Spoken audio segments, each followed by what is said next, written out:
OTEP et bienvenue à la Kémitosphère. Installation d'une nouvelle base militaire française dans les frontières Tchad-RCA.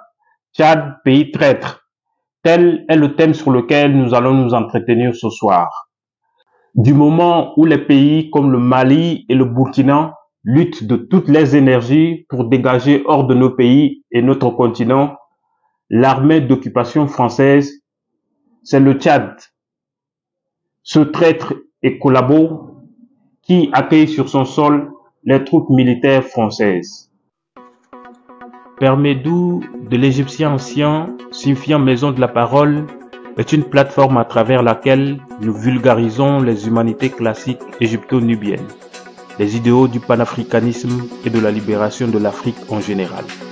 Nous sommes convaincus que sans une véritable reconnexion aux valeurs civilisationnelles africaines, doublée d'une sérieuse manifestation de la volonté collective d'affirmation de puissance, nous ne pouvons pas gagner contre l'impérialisme et la néocolonisation.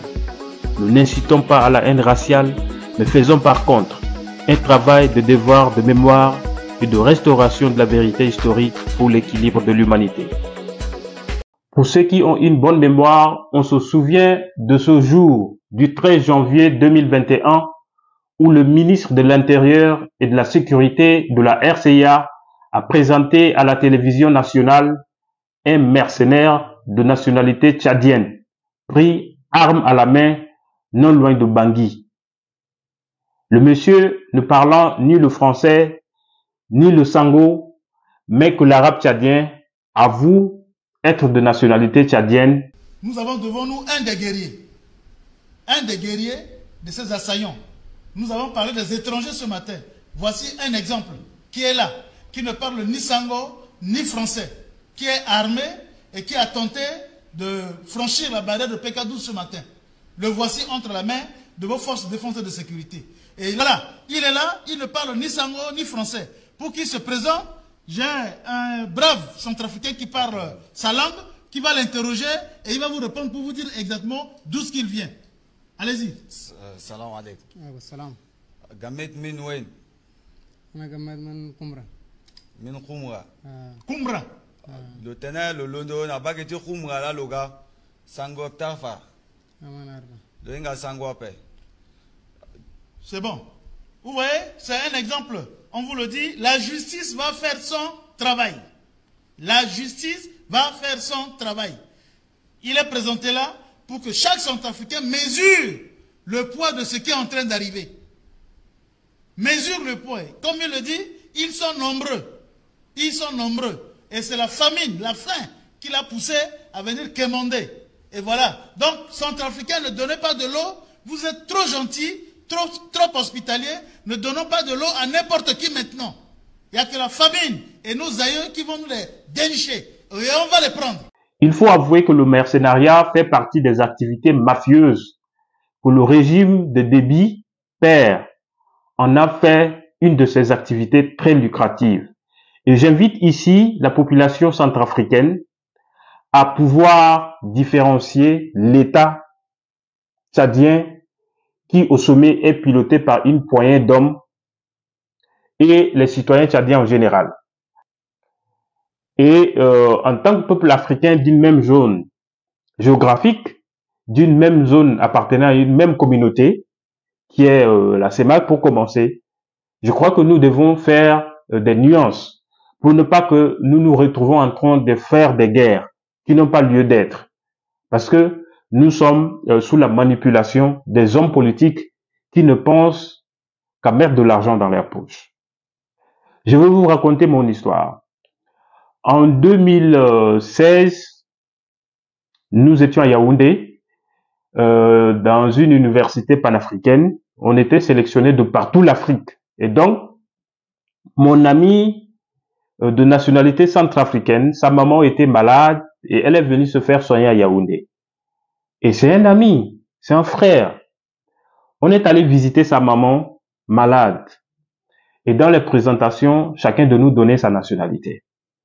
Et la maman nous a tout de même remerciés. Mais elle a dit que elle est désolée de ce qu'elle va dire, mais le rôle joué par les Tchadiens dans la déstabilisation, parce que cette maman, paix à son âme, elle n'est plus avec nous, a vu son mari partir dans cette crise et beaucoup de ses proches. Et je vous avoue que beaucoup de militaires tchadiens, beaucoup d'hommes de nationalité tchadienne sont directement impliqués dans la crise centrafricaine. Et ils ont causé beaucoup de mal au peuple centrafricain. La maman nous disait que désolé, mais le fait qu'on soit tchadien lui dérange, vu les expériences, vu ce qu'elle a vécu sous les hommes tchadiens. C'est-à-dire la déstabilisation sémée là-bas par les Tchadiens fait que elle n'arrive pas à supporter tout Tchadien devant elle. Je me suis senti entre-temps comme un chien qui a envoyé sa queue entre les jambes. Vous savez, je me suis jamais senti aussi humilié quand la maman m'a dit ça. Et vous devez vous rendre compte de la gravité de ce que certains, soi-disant, de nos chefs d'État font. C'est leur activité lucrative. Mais qu'est-ce qu'ils laissent pour ce qui est de la construction de l'intégration africaine, pour ce qui est de l'unification de l'Afrique, pour sa renaissance? Aujourd'hui, des pays se détestent, les citoyens des pays se détestent, parce qu'au sommet, on a des hommes politiques insatiables qui n'ont que pour code d'honneur l'argent. Et pour ça, ils font couler sang et sueur pour des questions de sous et aussi pour des questions de préservation de leur poste présidentiel. Pour ceux qui ont une bonne mémoire, on se rappelle de cette nuit du 27 novembre 2022 à 2h50 où un avion est parti du Tchad pour bombarder une base militaire centrafricaine dans la ville de Bossangoa. Après le bombardement, l'avion est rentré au Tchad. L'investigation a révélé que l'avion fut piloté par un Ukrainien, mais toujours ce que le Tchad sert de base arrière pour la France dans la déstabilisation de l'Afrique et le contrôle de l'Afrique en général. Le Tchad a toujours servi à ça. C'est pourquoi, quand le Mali avait chassé les militaires français, ils ont été très vite accueillis par le Tchad. Et ils sont venus effectivement s'implanter au Tchad. Aujourd'hui, ces militaires sont dirigés vers la ville qu'on appelle Gorée. Gorée, c'est une ville qui fait frontière avec la Centrafrique. Et ces militaires sont allés s'installer là-bas.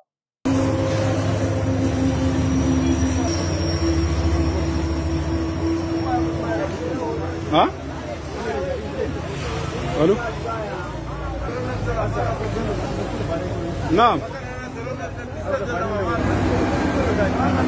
Aha. على اليوم ده اليوم شلت دخل لي رجاني بكام ده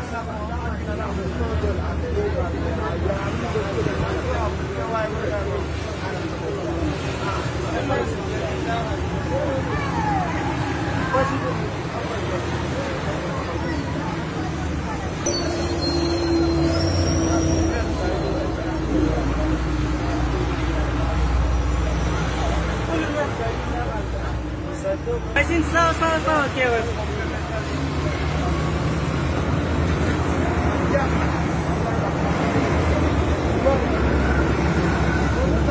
سراريك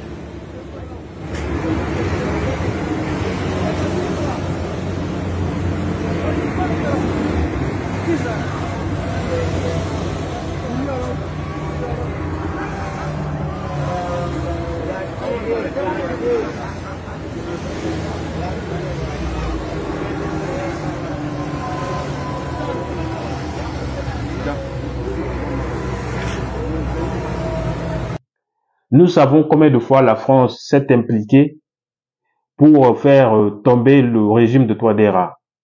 Nous avons été témoins d'un coup d'État à l'aéroport qui a échoué. Nous avons été témoins d'un mercenaire de nationalité française pris à Bangui avec des armes, et des enquêtes ont révélé des munitions et des hommes qui l'entraînaient, tout simplement pour faire tomber Touadéra. Nous savons que la relation de Touadéra avec la Russie fait perdre le contrôle du pays à la France. C'est pourquoi la France s'engage et fait usage de tous les moyens possibles pour faire tomber le régime Touadéra et prendre de nouveau le contrôle de ce pays qui est riche de diamants, d'or et beaucoup d'autres ressources naturelles que nous connaissons tous. Et donc, pourquoi le Tchad sert toujours de traître? Pourquoi dans le mercenariat, le nom du Tchad est toujours cité? Parce que on se souvient aussi de ce coup d'État manqué en 2017 en Guinée équatoriale où des hommes tchadiens ont été arrêtés, des hommes tchadiens mercenaires impliqués dans le coup d'État en Guinée équatoriale. On se souvient également que des hommes de nationalité tchadienne ont été pris comme pilotes des avions qui servaient à faire la guerre en Syrie. Donc partout, les Tchadiens ont servi de mercenaires. Mais pourquoi? Pourquoi? C'est la question qu'on doit se poser. Parce que depuis Déby perd son âme, d'abord il faut comprendre comment ces hommes arrivent au pouvoir. C'est très important. Quand vous voyez un peu Déby, lui-même en question, est arrivé au pouvoir au Tchad sous la bénédiction de la France. Parce que depuis étudiant, ce monsieur a été coopté. Il a été recommandé à Hissène Habré. Il a commencé à travailler à côté d'Hissène Habré. Après, militairement, logistiquement, la France a appuyé cet homme. En prenant le devant pour faire tomber Hissène Habré, la France a installé cet homme au pouvoir. Et de là, cet homme sert les intérêts de la France. Il a servi à envoyer des mercenaires au Congo-Brazzaville pour aider Sassou à conquérir le pouvoir. Les archives sont là. Je ne suis pas en train de parler en l'air. Vous pouvez fouiller. Donc, des hommes comme Idriss Déby, qui sont souvent installés au pouvoir par la France, sont des mains agissantes. Donc, on les utilise à tout moment, de gré ou de force.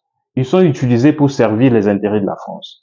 Donc, quand ce monsieur était au pouvoir, le territoire du Tchad a toujours servi à la France pour faire ses guerres.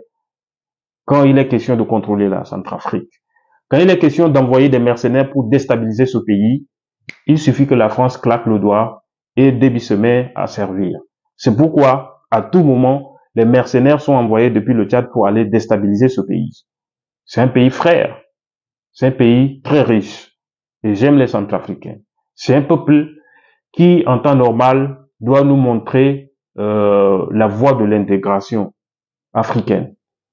Tous les Centrafricains parlent le sango. Et ceci est un très grand atout. La Centrafrique pouvait beaucoup nous donner. Mais cette déstabilisation systématique fait que ce pays n'arrive pas à se concentrer sur ce qui est du développement pour ce qui est de la renaissance africaine. Et je m'en plains toujours. Je vous parle ici en tant qu'un citoyen africain né au Tchad de 2 parents tchadiens. Mais je n'apprécie pas l'implication directe de mon pays dans la déstabilisation de ce pays frère, qui est la RCA. Et après Déby père, il y a le fils actuel, le général Mahamat Kaka, qui lui a été également coopté par la France pour continuer à faire le même travail de son père. Quand son père était tombé, il y a eu des appels directs de l'Élysée, parce que l'Élysée était premièrement saisi quand Déby était touché. Et il y a eu un long appel entre Macron et le fils actuel. Donc, les accords sont scellés et c'est comme ça que il a reçu son OK par téléphone pour être président au Tchad. Ce monsieur aujourd'hui au pouvoir, il roule pour la France. C'est-à-dire, là où les bases françaises sont mises à mal, lui, il les accueille, il les installe chez lui. Là où la France veut envoyer ses militaires pour déstabiliser, lui, il crée le chemin, vous passez, hop, vous partez. Le sol tchadien sert de base pour stationner des engins, je voulais parler des avions ici. Le sol tchadien sert d'espace pour des engins de guerre français. Donc, du Tchad, on peut faire décoller des avions pour aller bombarder une base militaire en Centrafrique. Du Tchad, on peut toujours faire décoller un avion pour aller déstabiliser au Burkina. Du Tchad, on peut toujours faire décoller des avions pour aller déstabiliser au Mali. voilà le rôle que joue aujourd'hui le Tchad dans la déstabilisation de ces pays frères, de ces pays africains. Cela doit cesser. Cela doit cesser parce que les jeunes Tchadiens doivent se lever comme un seul homme pour dire non. J'ai été un peu touché quand les bases militaires françaises qui aujourd'hui sont installées à Gorée, du moment où ils traversaient tout le sud du Tchad, ils étaient arrivés à une ville appelée Bangor. Et à Bangor, les jeunes ont essayé de barricader la route pour un certain moment. Mais ils ont été par la suite maîtrisés et le convoi a continué pour aller s'installer à Gorée, au sud du Tchad. Les gens s'inquiètent là-bas beaucoup. Les gens s'inquiètent beaucoup de cette présence militaire française, des Centrafricains. Et nous savons ce que la France est capable de faire dans ces conditions. Aller installer une base militaire française dans les frontières Tchad-RCA. Pour quel objectif? Pour ça, je vous laisse tirer vous-même vos conclusions. Mais rappelez-vous que toujours est que la France a déjà utilisé plusieurs tentatives pour faire tomber Touadéra. Et donc, les bases, parce que cette partie du sud du Tchad n'est jamais en guerre, mais pourquoi c'est en ce moment qu'il faut aller installer une base militaire? Ça, c'est la question qu'il faut se poser. Et donc, l'objectif inavoué est là. Et c'est ce que vous connaissez et c'est ce que moi je connais. Mais je crois que nous devons nous lever pour faire partir ces bases militaires. J'invite ici mes frères du Tchad, les jeunes de la société civile, j'invite les citoyens tchadiens en général de se lever pour faire partir ces bases militaires. Parce que du moment où il y a cette base militaire française, ce n'est pas simplement pour menacer la RCA, mais aussi pour menacer la population du sud du Tchad, qui en ce moment sont dans une posture de révolution. Nous savons qu'il y a de tensions au Tchad et que la population du sud du Tchad, qui est de plus en plus exclue dans la gestion des affaires publiques, est dans une certaine revendication. Donc, les troupes militaires envoyées là-bas jouent deux rôles. Pour menacer la Centrafrique et aussi pour menacer les populations tchadiennes même du sud. Et je crois que les Tchadiens comprennent déjà le jeu. Otep, merci, n'oubliez pas de vous abonner et à très bientôt.